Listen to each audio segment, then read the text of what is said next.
What if the red flag isn't who someone talks to, but who they stop talking to or who stops talking to them?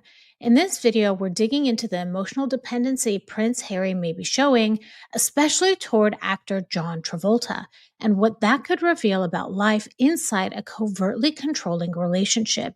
We're not asking why Harry leans on outsiders.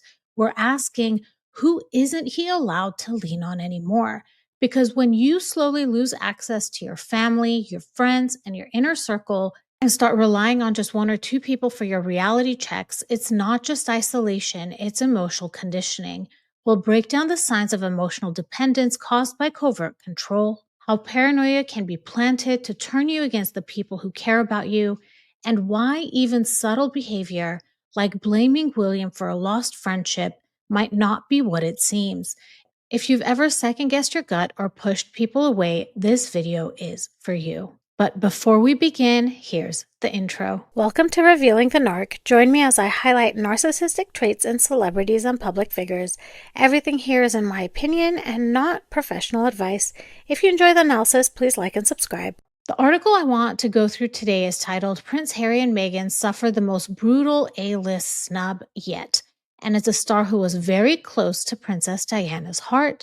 The article was published July 9, 2025, in Radar Online.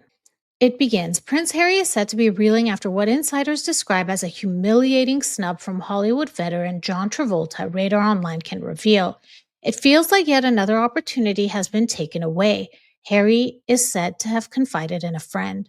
John was someone I genuinely relied on. The fallout comes barely a year after Harry and Travolta were said to have formed an unusually close bond built on shared grief and their mutual love for Princess Diana and flying. Travolta famously danced with Diana at a White House gala in 1985, an image seared in royal history. Last year, the actor inducted Harry as a living legend of aviation, a decision which sparked a huge backlash due to Harry's limited flying credentials compared to past recipients such as Neil Armstrong.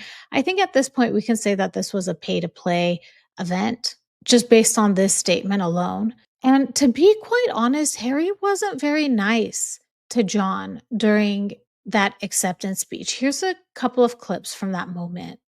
Thanks very much, Captain John. Don't go running away. I was 1 year old. I was 1 year old when you danced with my mum.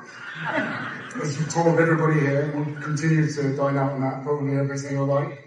But look at us now. It's great. So if we're not going to dance together, we'll fly together. That's it. Thank you. Personally, I just didn't like how Harry is implying that John Travolta is dining out on this experience that he had dancing with Princess Diana. And I really don't like how he dismisses John at the end. That's it. Thank you. That's it. Thank you. I just feel like it wasn't very kind. I've posted about this before, and some people said that this is British humor, and maybe it is, and I completely don't understand it. But if someone spoke to me this way, accused me of dining out on a certain experience and not recognizing the efforts and hard work I've put into being successful, I would find that offensive. And this ending, if that's it, go away with that hand motion, I would be offended. Let's get back into the article. It says, but behind the scenes, sources say the men had formed a genuine rapport after lunching at the Polo Lounge in Beverly Hills in early 2023. A source close to the Sussexes say that they connected instantly. It wasn't only about aircraft, helicopters, or being dads, or even that famous dance with Diana. But John and Harry have endured profound emotional loss and see those same wounds reflected in one another. According to the source, Harry had leaned on Travolta for everything from parenting advice to navigating life with a high-profile wife. Oh, it's not the high-profile part that you need help with, Harry, in navigating life with your wife. That's really not the issue. Even though, the high profile has probably exacerbated the narcissism, but really there's a whole lot going on there than just navigating life with a high-profile wife. The article continues, but the dynamic shifted dramatically in April when Travolta shared a social media post cozying up to actor Sam Asghari, 31, the ex-husband of Britney Spears, describing him as a rising talent and praising his commitment on set. I want to pause here because this is what we're going to look into.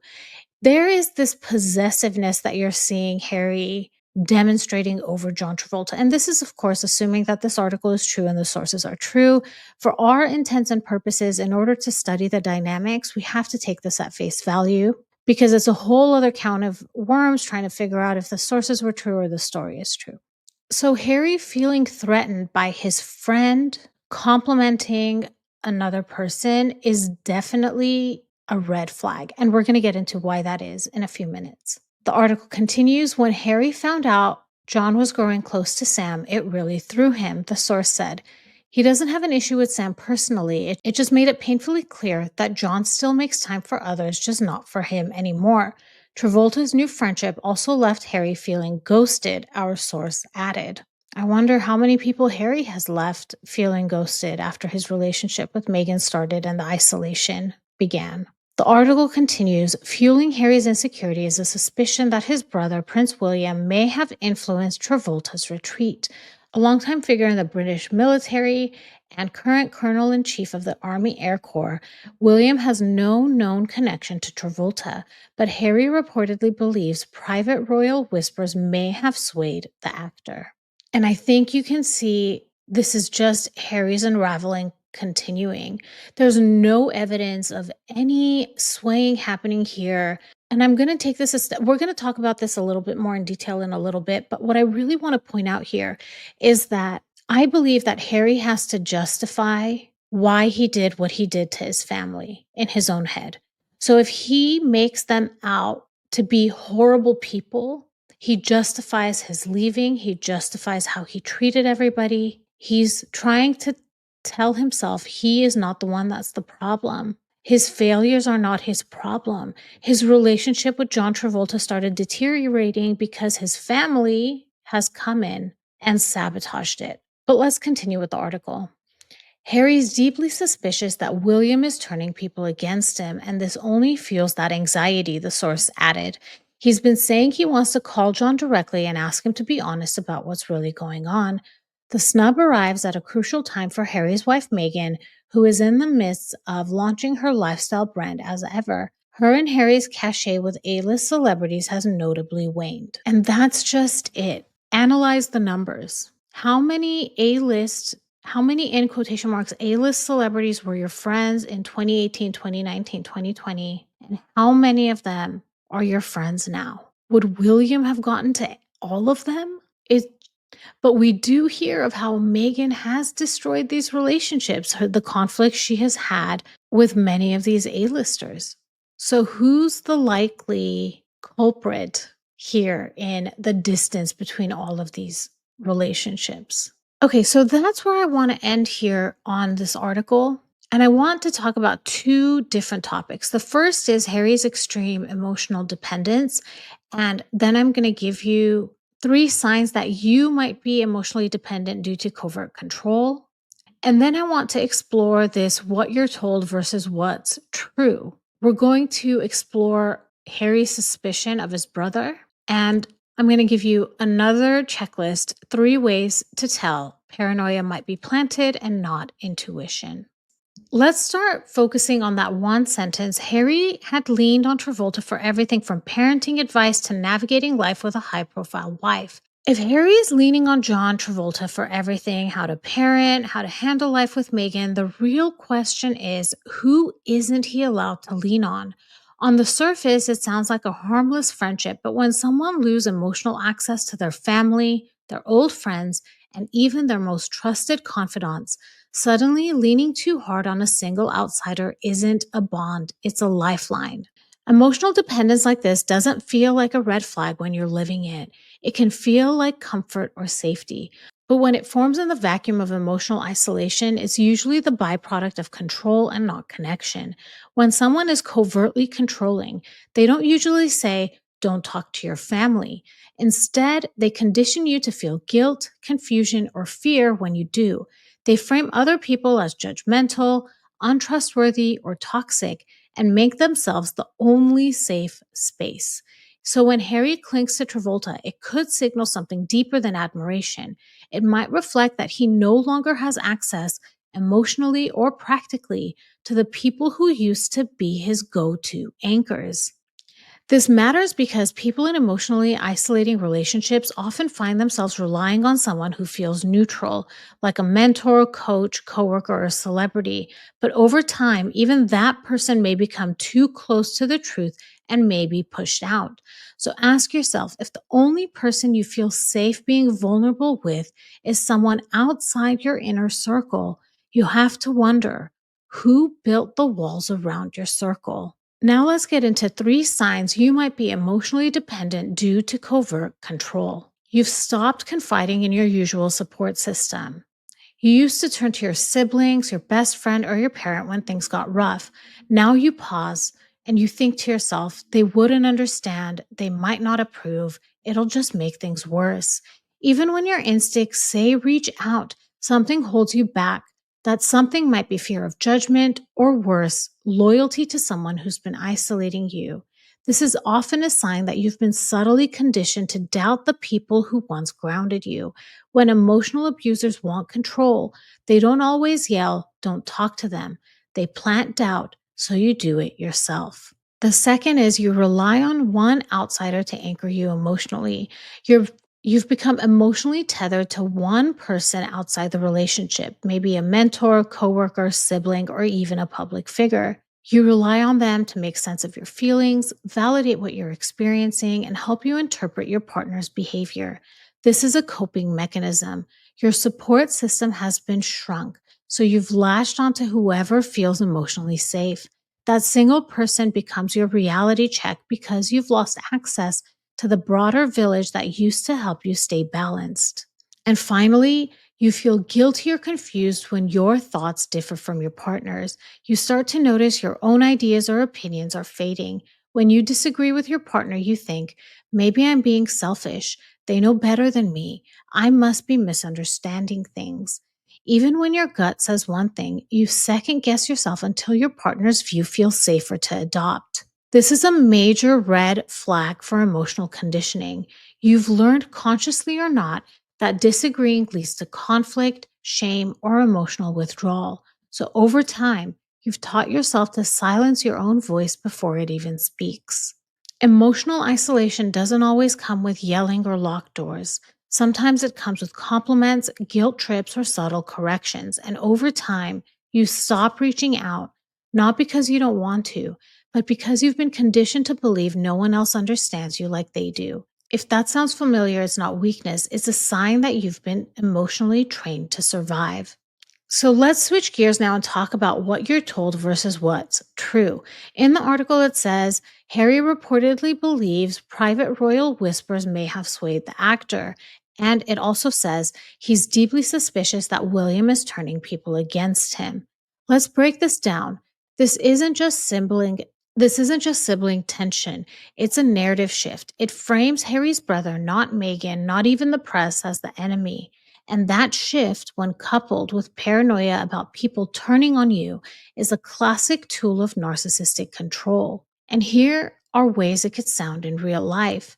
They're jealous of what we have. They've always had it out for me. They just don't understand you like I do. When someone benefits from your isolation, they don't make you feel trapped.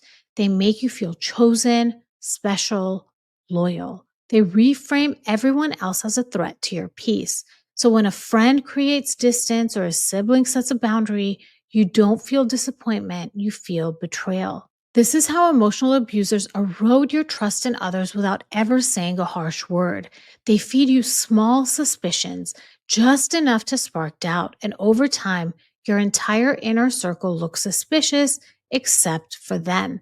Harry being deeply suspicious of William and blaming whispers for losing a friendship isn't proof of his instincts. I actually think it's proof of how thoroughly he's been trained to misplace his mistrust. And now here are 3 ways you can tell if the paranoia might be planted and it's not intuition. The first is you're always suspicious of others' motives, but never your partner's. You constantly question what friends, family, or coworkers really mean. You think, she probably said that to make me look bad. He's only being nice because he wants something. But when it comes to your partner, you take their word as truth, no second thoughts. If one person feels immune to your doubt, it may be because they've conditioned you to trust only them. This is a key sign of emotional manipulation or even gaslighting. You've left thinking everyone else is shady except the one person actually influencing your mindset. The second is you believe people are talking about you, but you don't have proof. You feel hurt, anxious, or on edge because you suspect people are gossiping or turning against you, even though no one actually said anything directly. It's based on weird looks, delayed replies, someone else's tone, but there's no real evidence. This kind of insecurity often comes from being fed suspicion by someone else. A controlling partner might say, "Your sister doesn't like me. I wouldn't trust your best friend if I were you." Over time, you start doubting those people even without clear cause. It's not your gut, it's their narrative replacing your gut. And I have to tell you, this point hits home to me. And finally, you feel the need to test your relationships. You might pull back emotionally or stop sharing things with someone just to see how they react. You might think if they were really royal, they'd reach out. Let's see if they mention me or if they're fake too. You may even assume people are picking sides, and if they're neutral or quiet, you take it as betrayal. This kind of behavior often comes from being emotionally conditioned to expect disloyalty. A toxic partner may subtly push you to see relationships as black or white, us versus them. So now you're stuck looking for proof of loyalty in everyone around you, while that partner remains above suspicion. Real intuition is quiet, grounded, and internal. Planted paranoia is noisy, insecure, and often points outward at everyone else. So if you're feeling constant distrust but can't trace it back to a specific moment or fact, that's not intuition, that's conditioning. Not every suspicion is a red flag, but when every doubt leads you closer to your partner and further from everyone else, that's a pattern. It's not protection, it's possession. And when your own brother becomes the villain in a story someone else is writing for you, you've got to ask, who benefits when you believe you're all alone? Ultimately, Harry's world is shrinking and Meghan stays at the center. So I'm curious to know what you all think about this. Please drop your thoughts in the comments. If you feel comfortable sharing your experiences, please also do so. If this was interesting to you, please like and subscribe. Hit that notification bell so you'll know every time I drop a new video. Thank you so much for watching. If you enjoyed this video and you're looking for a meaningful way to support something beyond the screen, I'd love for you to consider making a donation to the National Domestic Violence Hotline in lieu of super chats and super stickers. They provide 24/7 support and resources for people in unsafe or overwhelming situations, whether that's emotional, physical, or just hard to name. Their information is on the screen should you need to contact them, and you'll find the link to donate in the description of this video. Every little bit helps, and it means a lot. Thank you again for watching, and I'll talk to you soon. Bye, everybody.